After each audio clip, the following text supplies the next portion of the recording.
बात करते हैं मध्य प्रदेश की उन सीटों के बारे में जहां पर उपचुनाव होना है, यानी कि बुधनी और विजयपुर, जहां उपचुनाव की तैयारी जोर शोर से जारी है। भले ही अभी तारीखों का ऐलान हुआ नहीं है, लेकिन चुनावी रण सज चुका है। बीजेपी हर जीत के लिए आश्वस्त तो है, लेकिन उसको चिंता है तो वोट प्रतिशत की।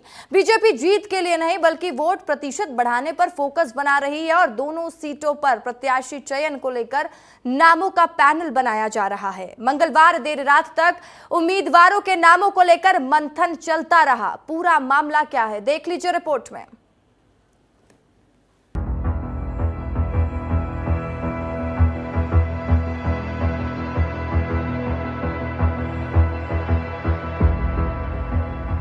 मध्य प्रदेश की 2 सीटों पर होने वाले उपचुनाव को लेकर बीजेपी तैयारियों में जुट गई है।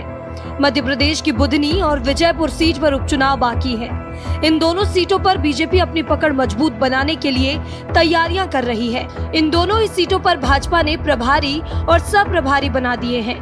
अब बीजेपी का पूरा फोकस बूथों पर वोट प्रतिशत बढ़ाने को लेकर है। इन दोनों सीटों पर अभी तक बीजेपी ने प्रत्याशियों का ऐलान तो नहीं किया है, लेकिन बीजेपी का बुधनी और विजयपुर सीट के लिए प्रत्याशियों के नामों पर मंथन जारी है।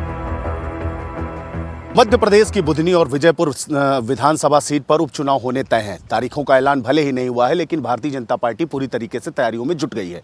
राजस्व मंत्री करण सिंह वर्मा को बुधनी का सह प्रभारी बनाया गया है और साथ में पूर्व मंत्री रामपाल सिंह को सह प्रभारी बनाया गया है। इसके अलावा विजयपुर की कमान इंदल सिंह कंसाना को दी गई है। कुल मिला के इस चुनाव में भारतीय जनता पार्टी बूथ में वोट प्रतिशत बढ़ाने को लेकर सबसे ज्यादा ध्यान दे रही है।